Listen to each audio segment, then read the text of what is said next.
Good evening, race fans, and welcome to the third installment of Behind the Wheel. I know videos have been lacking here and there, but I had some technical difficulties, but we're right back on schedule with trying to give you the best product. This week, we were able to sit down and talk with the 16 of the Midwest Mod A class of Tim Mullins. Now, he's been viral off ShowMeDirt.tv by telling a certain driver to think about it. We're going to talk about that a little bit. We're also going to talk about what got Tim into racing. You guys have seen the interviews a couple times now. They're kind of the same, but every driver is completely different. Now, with our previous interview, we interviewed with Gary Krebs, these drivers race against each other. They pit next to each other. They help each other out. I call it modified lane. Those guys help each other out quite a bit. So I hope you enjoy getting to know Midwest Mod A class driver Tim Mullins just a little bit more. I know I did. Good evening, race fans. Welcome to another episode of Behind the Wheel. I'm Kenton Blackburn, and with me today we got Tim Mullins, Midwest Mod A class driver with us. Had a viral sensation photo going on. Show me dirt, telling everyone to use their head. Yeah, just one guy. Just one guy. Very well done. Way to keep your cool on that one. It was tough, but I was right there in front of the grandstands and all the kids, and just I tell you what, I play it cool. And in all honesty, I muted my mic and I looked at Mother Announcer Shane and I said, God, this is one of those times you want something to happen, but you know the driver and you don't want anything to happen, and you kept your cool and just did the smart play there. Yeah, like I said, you got to think about the fans and what everybody sees, and I wanted to get out. I wanted to do a lot of things, but well, you did a great job, Thank you. You've done a great job this year so far, sitting fourth in points. I checked this morning. Barely. It's getting there. I mean, what, 4 or 5 points races left? I think there's 4 left. Yep. And so Tenderholt is right behind me. So. And it's been you've had a rough few weeks here. A little bit, yeah. You got anything up the sleeve? No, just try and finish. My usual thing has always been patience, and I think I showed last Saturday. Someone tried to stuff me in the wall. Instead, I backed out. I did. I saw that. And let them have it. Just try and save the car as much as I can just to finish the points. Especially this late in the year, someone in front of you can get tore up pretty easily that's in front of you in points and not be able to finish out the season. So as long as you stay full. Well, it was Krebs and I, we were 8 points away from each other for 4th, and he had the unfortunate deal where he blew his motor up, and just 2 races, and he's back there, I think 7th now. Yeah, I didn't scroll that far down. I was just trying to find where you were, but the points battle in that the Midwest A class is that's a tough one. Yeah, and it can happen to any of us any night. And the points leader in the class has had a very bad luck the past few weeks too. Not enough bad luck. Well, I don't wish bad luck on him, but his bad luck has not cost him. He's got such a big cushion on everybody. Yeah, it's Jared McIntyre who we're talking about, and he's had such a strong run at Springfield this year. Stellar year. Very stellar year. Man, you love to see it, but at the same time, you kind of wish it was a little closer of a gap. But there's a lot of racing left. I mean, there is 4 races the whole month of October, really. There's a lot that can happen. And here we are, September 25th, and couldn't ask for a better day to go racing. It's beautiful. Not a cloud in the sky. There's really not. There's really not. So we got about 15 or so questions we're going to ask you, and just kind of shoot the breeze. That way the fans get to know you. And I want to thank you too. This is a little bit of your idea. On this, you didn't know that you had other fans until you were able to pull your car on the concourse one night, and you didn't know you had any other fans. So you kind of messaged me about that, and this is kind of the idea I ran with. I walked away from there feeling pretty good. I thought I got my friends and family and my fellow racers, but I had probably 5 people come up and say, I follow you, I watch you every week, I love what you do. I'm like, wow. That gets you in the heart a little bit. It makes you, hey, I'm not just doing this to make myself happy. There is somebody out here that wants to see it. And so this is just a way for them to get to know you just a little bit more. Absolutely. So we're going to kind of jump on in here. These are some by me, some by my kids too. Awesome. So what got you into racing? Long time ago, I was at a struggling point in my life, and I was in the bar all the time. And what became a very good friend of mine Gary Cook Jr., he would come in the bar every night after the races, and we would play pool, and he'd tell me I need to find something better to do with myself. Why don't I go to the races with him? And I thought, oh, well, what the heck, you know, I'll give it a shot. He said, I promise you'll have a good time. Instantly hooked. Just instantly. And all I did was hang out and watch and stayed with the guys. So I started going every week, and they started giving me some little jobs to do here and there, working on some tires, handing tools, you know, things like that. And I very slowly got into where I was a full-time crew member. And then we got big enough racing for national points. We ended up with 2 cars. At one point we had 3. Then I started hot lapping the car, and it just exploded from there. It goes to the old adage, you know, racing's in your blood, and you don't know you have it in your blood until you get around it. That's right.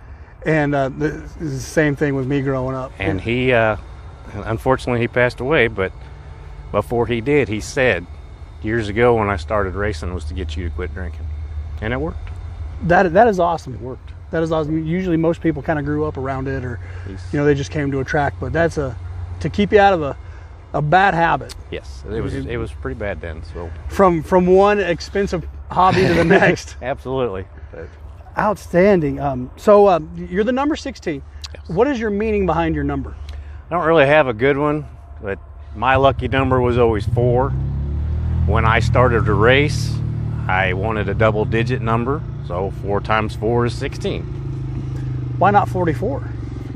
I just didn't like that. Didn't like that? But 16 times 4 is also 64, which was Gary Cook Jr.'s number. So see? It all encompasses it. See, you do have a good meaning behind it. Once you talk it out with somebody, it makes more sense.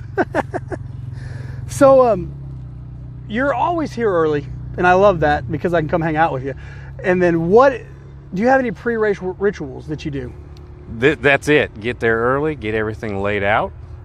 Everything's set in its way. I'm very OCD. Anybody that's ever been in my garage will tell you everything's in its spot. But when I load up, everything's got a certain order. When I unload, everything's in a certain order. And when I do all that and you have a chance to relax before the race and talk to other people, I feel much better when I get in the car. Get a little bit of time to look at the track. And some nights I've showed up just before hot laps, and the whole night I feel like something's not right. You're just behind the 8 ball. Yep. I like that. Is there a professional driver that you kind of follow your driving style after at all? Whether it be NASCAR or dirt? Not really that I could pinpoint. I mean, I learned everything I knew from watching Gary and kind of followed what he taught me, you know. I'm really not a thread the needle kind of guy. If I got drive and somebody else doesn't, I try and get there easily and not surprise them, you know. Okay. I like that. Is the water trucks putting stuff down behind us? He loves making the mud. There's mud everywhere. There's racing everywhere. Racing in the pits, racing on the track. So outside of racing, do you have any other hobbies? Not really. I work so much. I work construction, and that keeps us busy 10-hour days, almost 5 days a week, sometimes 4. But for the most part, the race car takes up everything. I'm a firm believer that the races are won in the shop.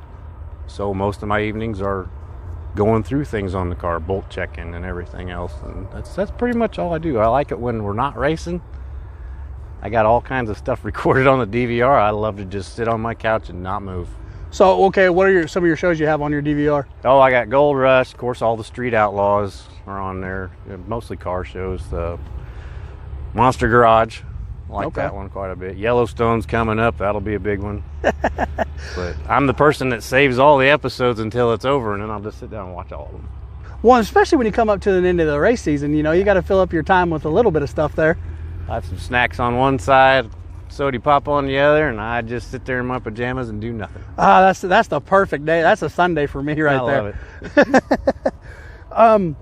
What has been, now we talked a little bit already about one of the crashes you've had here, where you went viral, but what's your worst crash you've been in? I flipped a car over. I barrel rolled down a front straightaway one time. What track? East Moline. East Moline. Yeah. All right. So did that kind of give you a little bit of jitters the next few races? A little bit, yeah. Yeah. But you get over it. I mean, it happens. We see it. It's almost scary. We see it so much, you sometimes feel like, you know, I'm always going to be okay. And the reality is, it's not always. That is the truth. The safety equipment in these things are by far, some people say they're over the top, but I would rather have more safety in my car than more in my motor. Yeah, you can't put a price tag on safety at all. And it seems like the only time, like the mainstream media says anything about a dirt track is when it's a tragedy strikes. Yep. They never say, oh, well, here's your local winners. No, it's in local news, somebody was hurt bad at a racetrack. Yes. So definitely, we see week in and week out here at Springfield Raceway, we see a good amount of crashes, and it's not due to, it's not really stupidity, it's just things happen. Things do happen, and here it's so fast, and we're racing so close, and sometimes mostly 3 wide, sometimes 4.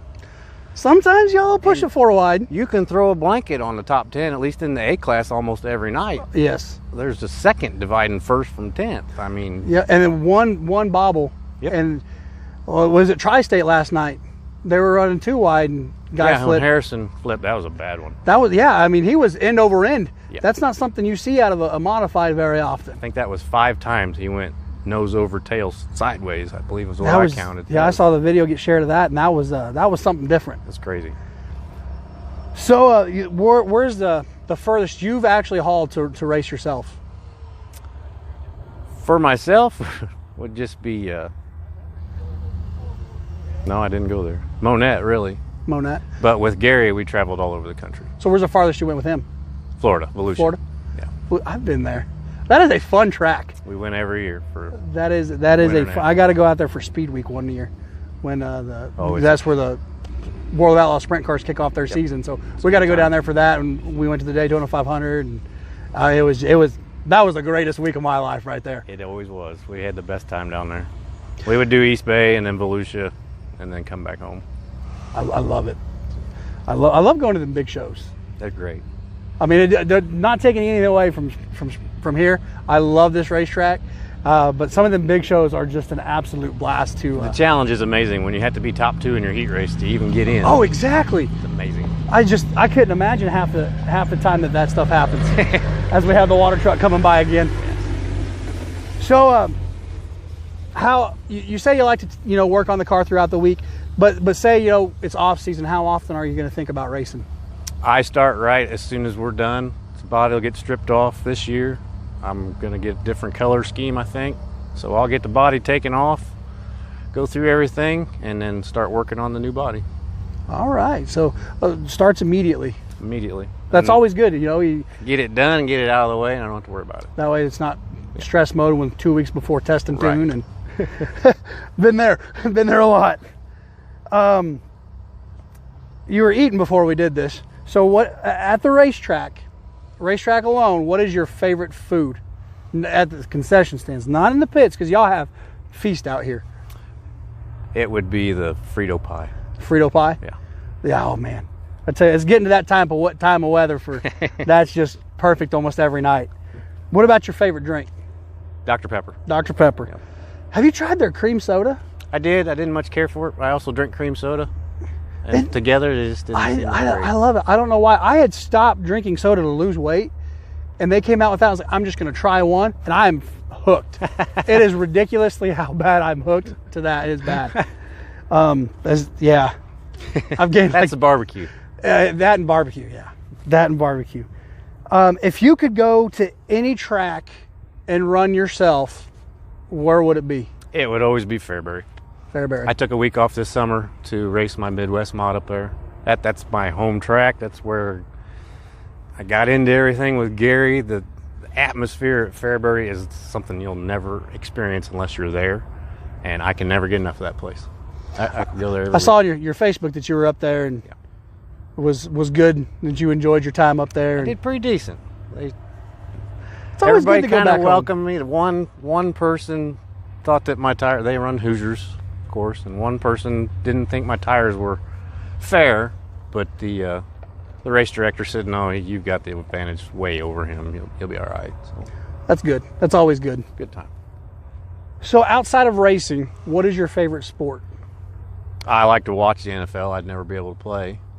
They'd come at me. I'd just hand them the ball. Say, here you go. Take it. Don't hit me. I like my bones. Favorite team? Rams. Rams? Yep. They're the first. Everybody I've interviewed so far has been Chiefs. Well, that's because you're here. I'm here, but also I'm surprised I haven't gotten more Rams with St. They used to be St. Louis. Made a lot of people mad when they moved. I was an LA Rams fan when I was in high school. Moving to St. Louis was a bonus. I got to go just down the road to see the games, but I'm still a LA Rams fan. Their uniforms are pretty. They're helping my fantasy team right now. That's about the only. That's a good thing.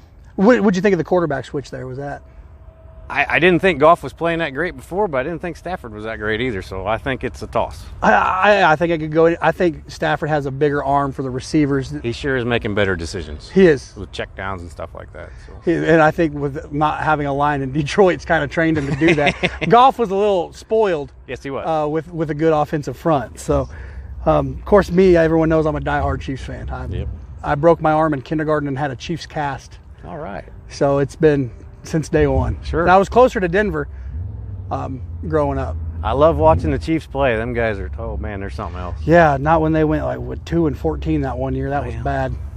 Now that they've got Kelsey and Mahomes and Hill, I mean they've got a stout offense. Their running back Allaire. Yeah, except for last week. Last week, just I don't know what. It happens, man. I after Kelsey scored that touchdown early in the third quarter, I fell asleep. I figured we had it won. Not quite. That's the last time I do that.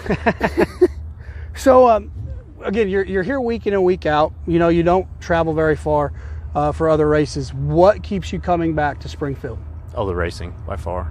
It's just the best racing. Every week, and I say this every year at the banquet. Week after week, Jerry Hoffman makes the track smooth. It may not always be 4 wide, but it is always smooth. And if we get a hole in it, by the next weekend, that hole's taken care of. My time here, I've been here since the first part of June. And my time, this has been some of the funnest racing I have been a part of. And the track is the way it's prepped, the way it's maintained throughout the night, the way as soon as the last feature pulls off the track of the night, the equipment already comes back onto the track to prepare for a race that's 6.5 days away. Yeah. And there's just nonstop work day in and day out here. I've raced all over the Midwest in the past with UMP, and I've been to every track here in Missouri, and nobody can put on a surface week in and week out like Jerry Hoffman does. He's as consistent as the drivers that come here. Sure is. And it's one thing I love about this racetrack. And he's been putting money in it. We got new lights. I think maybe last year, maybe the year before, he started changing the lights up. The track's brighter. I mean, that's just, it's a good place to be. As all my friends are here. You can't go, and you got your family here tonight. My family's here tonight from Illinois. So no pressure, none at all, right? None a bit. Just hope I load her up in one piece. So Saturday night, you're not racing. It's a random off night. We had the concert here about a month back now. What are you doing? I try to go to the drag strip in Rogersville. I like to go over there and watch that. But the night of the concert, I actually did nothing. I enjoyed a night off. Isn't it nice every now and then just to get a night off? Just to do nothing. Just to do nothing. Watch some of your DVR shows. Yes, absolutely. I like it. Like, see, I'm a big college football fan, and my wife this morning, we had a date night last night, and today I watched about 3 plays of a football game before we had to go pick up the kids, and she's like, you know what?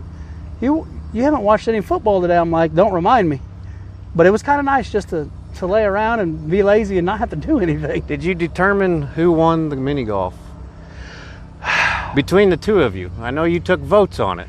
Well, according to Facebook, she won. But I'm saying, okay, if you would have saw my hole in one, now I overshot the hole. It hit the lip of the cup, the ball shot straight up and went straight into the hole. As impressive as that is, the wife always wins. You're not helping. I think we're going to have to cancel this episode. But it's been, I've had one person say that I should have won because of the competitive nature.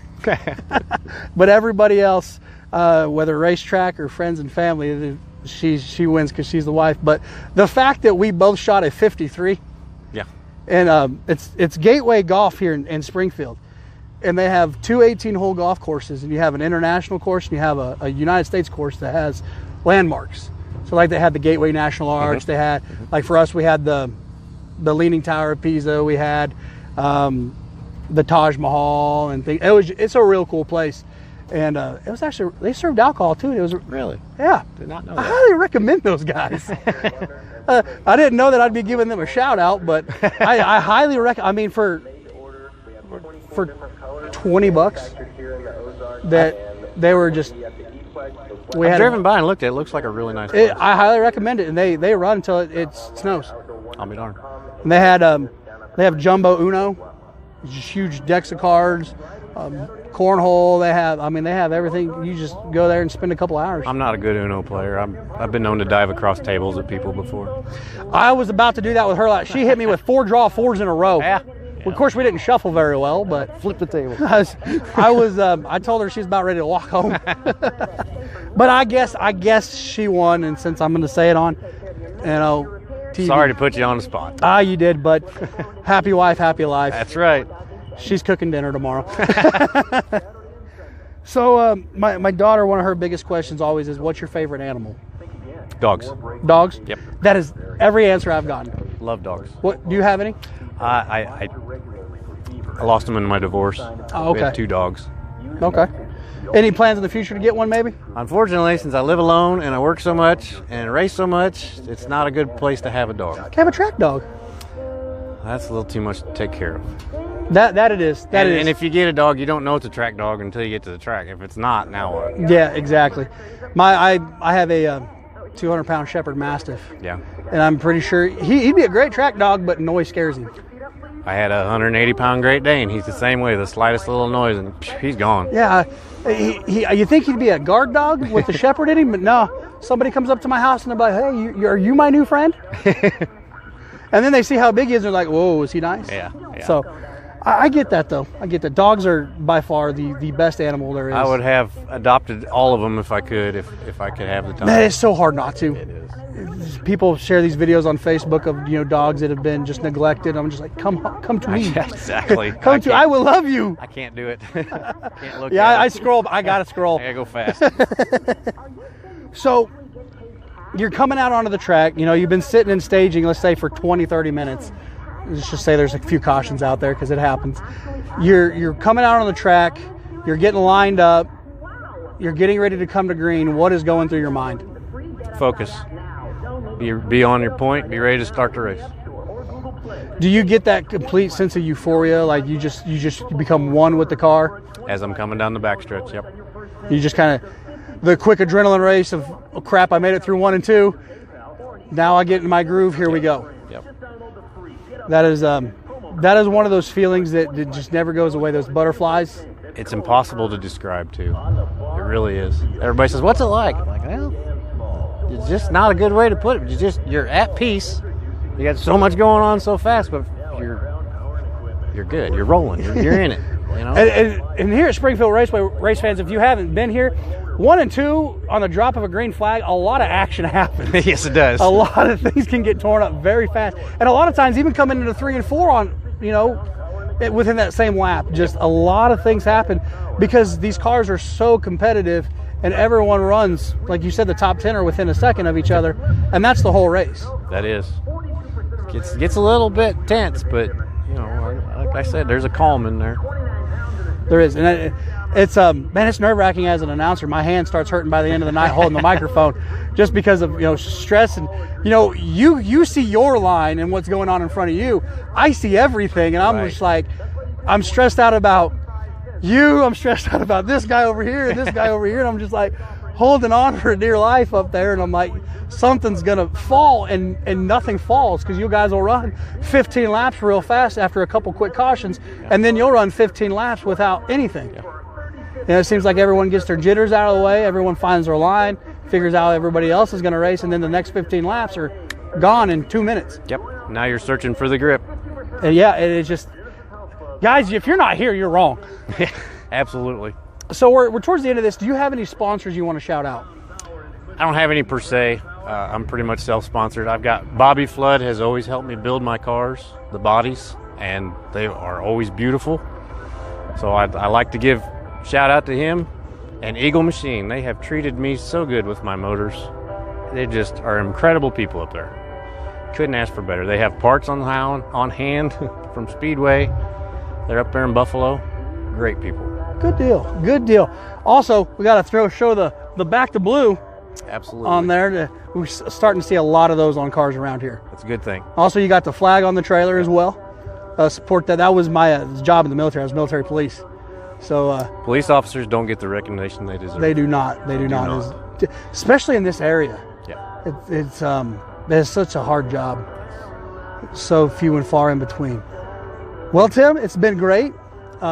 Great talking with you. Good luck the rest of the season. I appreciate it. I ain't going to take a month to upload this one, I promise. But like I said, Facebook's been a lot of fun here lately. But good luck tonight. Good luck the rest of the season. Sitting in 4th place in points right now.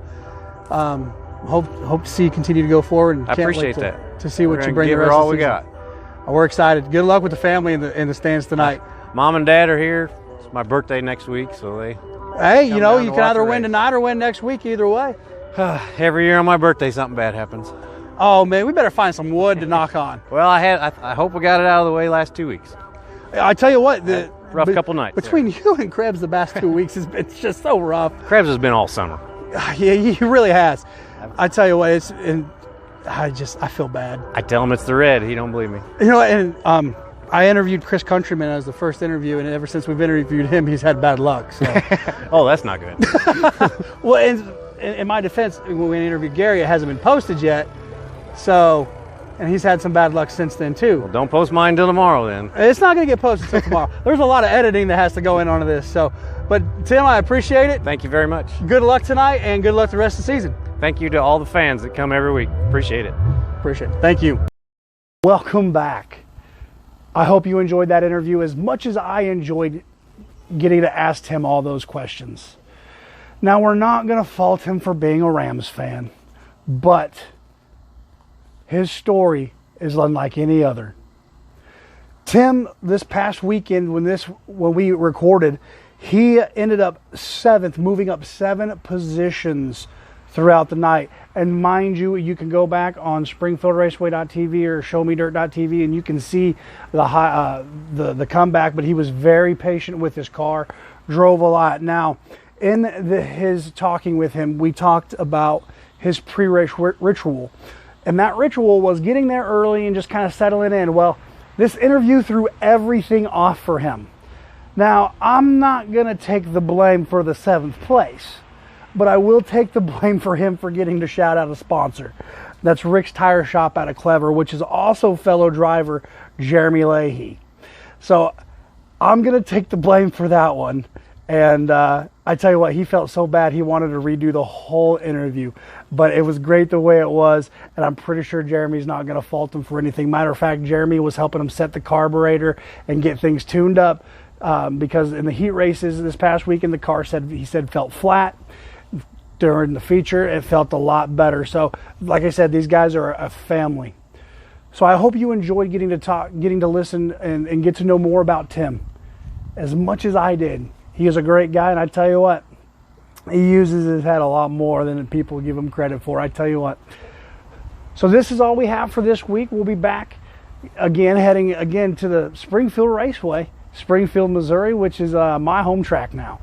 So I can't wait to see what we get bringing forward into the future. Got a lot of big things planned for behind the wheel, but right now, race fans, enjoy your week. The weather's cooling off. And if you haven't been out to a racetrack yet this year, I tell you what, now's your time. If you're in the Midwest and you're close enough to Springfield, come on out. Come on, see the racetrack and enjoy your time getting to see the drivers you've gotten to know. Until next time, I'm Kenton Blackburn with Behind the Wheel. I hope you all have a very great week.